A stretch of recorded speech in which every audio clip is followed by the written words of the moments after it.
please do not send hate to Chris Boutte. It will solve nothing. This video is nothing personal. I don't hate the guy. How could I? I don't even know him. And to be fair, I do think he is trying to help, but for all the wrong reasons and in all the wrong ways. And disclaimer. Hey guys, it's Piper, and I think it's about time we talk about the Rewired Soul, aka Chris Boutte, probably the most hated man on YouTube right now, and warn you about what happens when you listen to people like him. And there are many, many people like him on YouTube, and what I mean by this is unqualified people who are giving advice, and it is dangerous for unqualified people to give advice.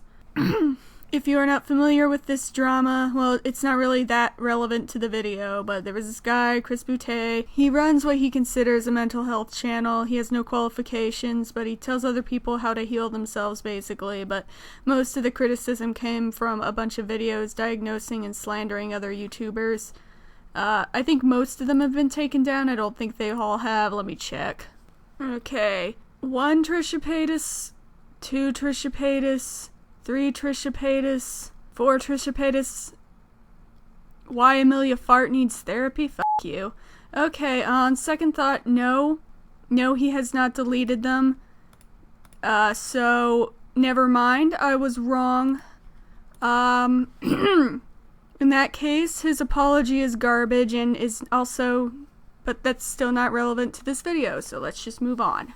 Before we get into it, I'd like to give a quick shout out to my sponsor for this probably demonetized video, Lena Gaga, fellow Gaga fan obviously, we stan Gaga in this house, who sent me these blue light blocking glasses. If you're like me and you spend a lot of time working on the computer, playing video games, whatever, you've probably noticed how your eyes get strained after a while.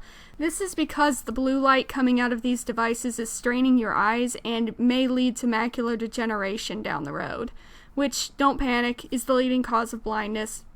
And a blind artist, been there, lived that.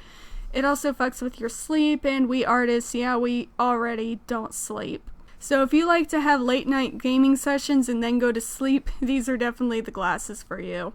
I didn't realize just how much the blue light was hurting my eyes until I recorded this drawing, actually. I wore these glasses the whole time I was drawing my Gaga, and my eyes felt so much more relaxed. And Lena Gaga's glasses are perfect for artists because the tint is very slight.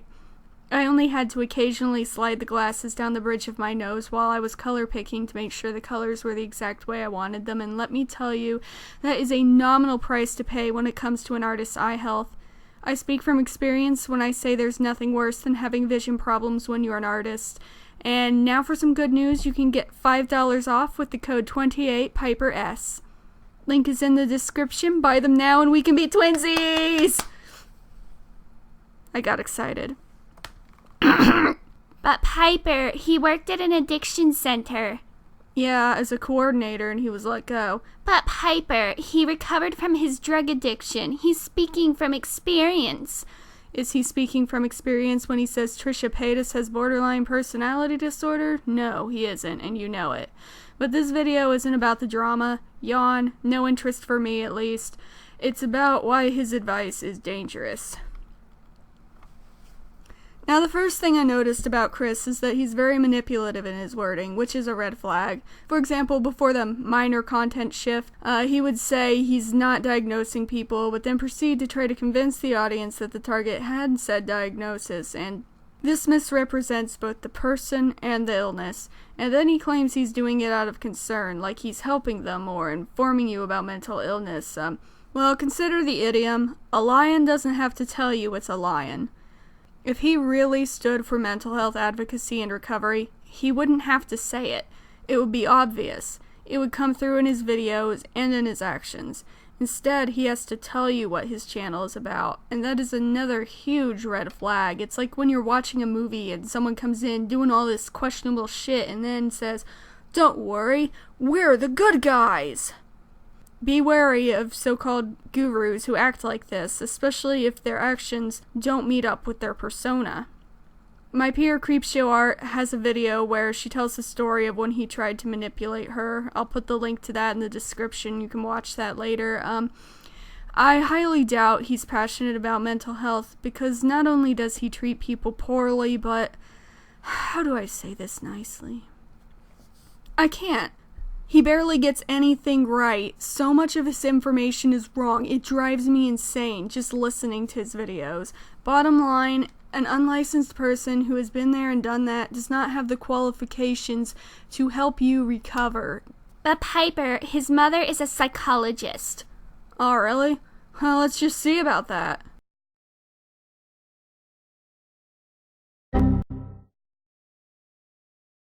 But Piper, you talk about psychology all the time, and everyone knows you ran out of money before you could finish your psychology degree, and you ended up with some stupid degree you don't even remember the name of half of the time, so you keep up by studying alone when your lazy ass feels like it. Yes, but notice the way I talk about it.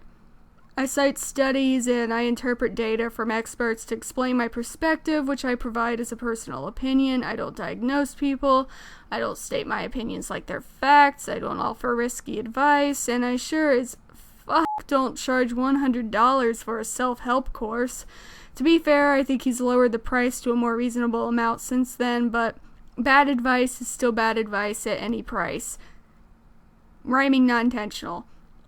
But let's play devil's advocate and pretend I do have a license to be a therapist. I still wouldn't diagnose people, state my opinions like they're facts, give anyone advice, or give a self-help course for any price. Why? Because I don't know any of you personally. Different things work for different people at different stages of their addictions. So we have both the limitations of the self-help field, coupled with someone who doesn't know what they're talking about, but is confident that they do. So, this is a very, very dangerous recipe. But Piper, Alcoholics Anonymous wasn't founded by psychologists either, and it helped people. Yeah, it was founded in the 30s by some random alcoholic and a surgeon, and they got a lot wrong too, especially back then in the 30s. Even now, their biggest accomplishment is book sales. I could do a whole rant on how much I hate Alcoholics Anonymous, their 12-step plan that mentions God in 3 of those steps. And then there's the way they view people who aren't helped by it, like it's their fault and not the plan's fault. And I don't feel like it. So skipping ahead, while they helped a lot of people, they also spread a lot of damaging information. For example, it's probably where the Rewired Soul gets his catchphrase, once an addict, always an addict. Well, science says that's bullshit. Only 25% of people who have recovered from alcoholism fully relapse back to the point where they were before. A significant portion of people, 27%, drink like a normal person after recovering. When you tell someone they're so broken they can never recover, well, say in a moment of weakness, they have a beer at some point. Because of people like the Rewired Soul, spreading that catchphrase, once an addict, always an addict, they believe that's an end, because they're always an addict. They completely relapse because of a self-fulfilling prophecy instilled by this dangerous advice. A lot of people already know this, and they continue to spread the lie anyway and say, well, better safe than sorry. I mean, obviously they're going to avoid even one drink now because of this once pickled, always a pickle thing. No. How about instead of branding people as addicts and telling them they'll never recover, we try to figure out why some people relapse and why others don't, so we can help people recover properly and prevent relapses from occurring. Anything is better than turning their mental illness into their identity, which, as I wrote in the preface to my art book that I have to mention at least once per video so I can tell myself I tried, taking on bipolar disorder as my identity completely took away my will to recover. Now, is that true for everyone? Maybe not. I don't know. I don't have enough experience to know, but I'll put some pictures up. You can just see from these drawings that I was just in so much pain, and I hated myself so much. And when I saw myself as intrinsically sick, it was impossible for me to stay positive. So the best I could do for my self-esteem was to wallow in my mental illness and try to enjoy being crazy like it's a good thing. And needless to say, that didn't work. Also, the once an addict, always an addict mentality, it makes it really hard for people to form relationships. After all, who wants to date an addict, right? So there's another blow to self-esteem right there, and it's especially toxic when you consider that most people who have addictions have had problems beforehand, like abusive parents, assault, trauma, that sort of thing. So they already have this damaged sense of self. self. And then there's some rando out there who doesn't even have a license, and he comes along and he says, "You're always going to be like that. Once an addict, always an addict." And well, words hurt, especially when they come from a social media influencer. People are going to look at his subscriber count, and they're just going to think, hey, this guy really knows what he's doing. It doesn't matter if he starts his videos by saying he has no qualifications. People aren't going to hear that. They're going to think, hey, he has a lot of subscribers. A lot of other people are following this guy. Maybe I should too. He's still losing a lot of subscribers as we speak, and I don't think that's because of the drama. I think it's because of the content change being too different, but yet at the same time not different enough, and we will get into that. I am, of course, aware he apologized, though, again, like I said, not a very good apology, because I'm very shocked that those videos are still kept up. What? Anyway, I'm a believer in second chances, so I waited before putting out this video to see what his new content would be like. I watched some of his newer videos while wearing my Lena Gaga blue light blocking glasses because his videos are hard enough to watch without the computer straining my eyes. Sorry, I couldn't resist. Who am I kidding? I'm not sorry, I'm a dick. And I was not surprised to find out that he hasn't actually changed that much. Piper from the future, this is a warning. Piper starts to get very passionate at this point on. Still, nothing personal. Let's look at one of his newer videos titled, "The Problem with Billie Eilish and Her Fans."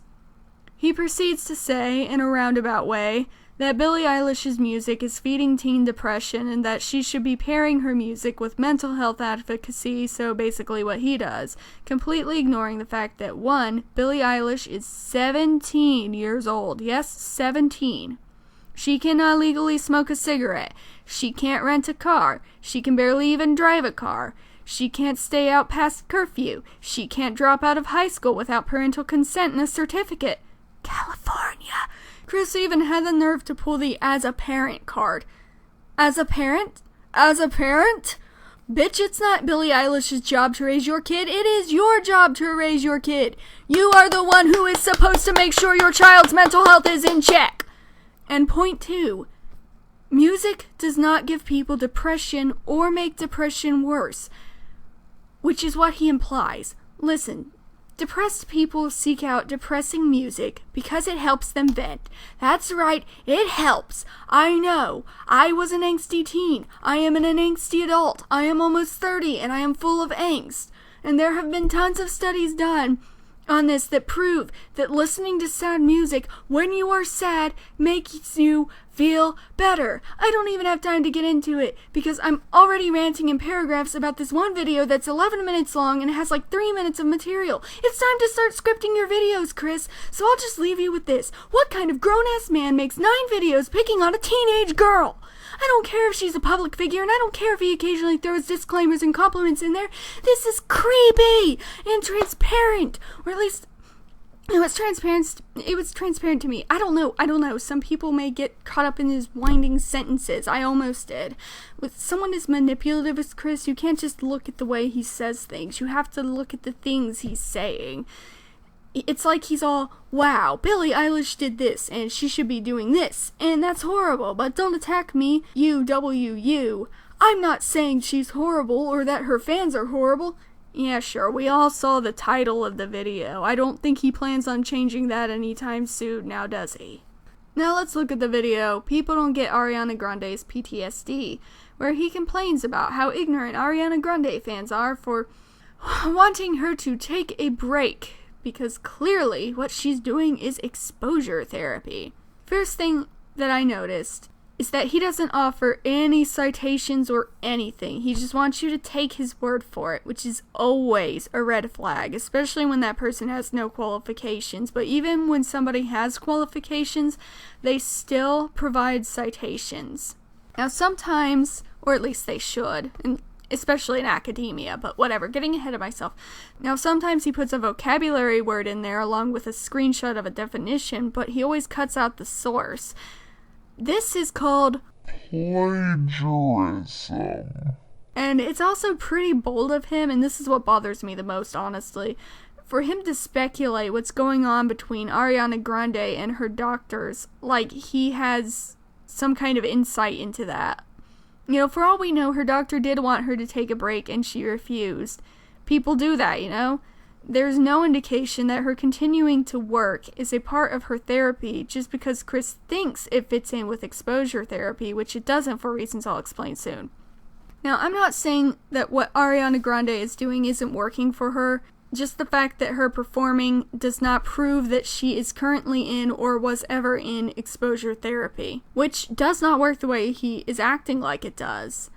It's not like, oh, you're afraid of concerts? Ha! The answer is easy. Perform more concerts.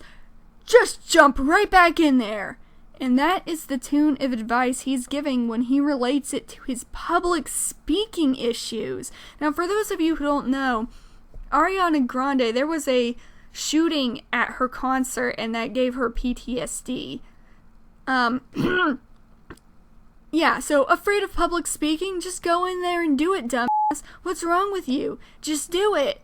There was just a shooting at your concert. Doesn't matter. Just go out there and do it. Now, what Chris is talking about is one type of exposure therapy. It's called flooding therapy, but it's not exactly the favorite approach for PTSD or anything really, because therapists don't like it. But anyway, in flooding, you start with the person's most feared item in the fear hierarchy and directly expose them to it. So it'd be like me going to my therapist and saying, hey, I'm afraid of spiders. And he'd be like, oh, okay, I have this spider right here. I'm going to let it crawl on you. That would be flooding. And also, I'd probably kill myself. But anyway, moving on, a lot of therapists aren't comfortable with it for reasons that any idiot can figure out on their own. And for a lot of situations that cause trauma, it's really, they don't mix well. So it's kind of unlikely that it was recommended to her, and if I had to guess, seeing as how she did get brain scans, she probably got medical help, and she's probably had some kind of treatment in a controlled environment, which, you know, concert halls aren't very controlled environments, but I'm rambling now. But I'm just guessing, I'm rambling, time to move on. Most types of exposure therapy do involve some kind of baby step, and it's gradual, and it's in a controlled environment, and it involves something called systematic desensitization. Talk, Piper, talk. The stimulus is given to you in steps of increasing severity. So it's like baby steps, you know? So it would look something like this, but more professional. Ariana sings alone. Ariana sings in front of her friends and family. Ariana sings a small show in a coffee shop or something. Ariana opens for another band. And then finally, Ariana performs a full show, her own concert. Again, my example is quick and it's sloppy, and this gung-ho flood approach might be working for her. I don't know. I'm not a doctor. Most importantly, I'm not her doctor. But that's not my point. My point is that Chris is giving this advice like it's one size fits all and telling you all to just jump right in, completely ignoring all of his previous statements about how PTSD changes your brain. It's not just bad advice, it's dangerous, because PTSD isn't just anxiety. Can you imagine applying this advice to a war veteran? Afraid of gun noises? Clearly, you need to go out there and get a gun. Go hunting. What could go wrong? Just get out there and do it. You need to use more guns. You need to fire more bullets. Yeah, you see, it doesn't always work like that, and that's why the military has something called medical discharges, because sometimes you can't just get out there and do it, and sometimes you shouldn't. And in those times, you need a doctor. Also, it's really tacky that he's comparing his fear of public speaking to trauma, or even an anxiety disorder. It's not the same. Get over yourself, Chris. You cannot use your personal experiences to coast through not having qualifications. Go to school. Just go to school. If you are going to talk about this stuff, go to school. I'm not saying to send this guy hate. Please don't. It won't solve anything. But it's past time to stop supporting people like him. People who are giving people advice when they don't know what they're talking about. Because when you don't have the qualifications, you don't have the experience behind you, you really don't know what you're doing. Ask yourself this. If someone is not qualified to provide therapy for one person in a clinical environment, are they qualified to provide therapy for everyone who comes across their YouTube channel? Hell fucking no. They are not. Honestly, I don't understand though why YouTube didn't shut him down for bullying ages ago. He made 17 videos degrading Trisha Paytas and kept doing it after she told him it was bothering her. How is that not harassment? I mean, they shut down Monkey Jones for much less. I don't even know what they shut him down for actually, but really it's time we make a petition to the place where he hosts his courses and get those courses taken down. I'd do it, but I'm saving my energy for my book release this fall, Cry for the Devil, my first novel. I'm excited, I hope you are too. I'm exasperated talking right now, but I promise I'm excited on the inside. I really need a glass of water after all this. I've talked for 30 minutes, I'm gonna need to trim this down. But if a more popular and energetic YouTuber is listening and feels proactive, take the idea, run with it. I don't need credit, I just want the Rewired Soul to stop spreading his dangerous messages and change his content for real this time. Or to get out. But,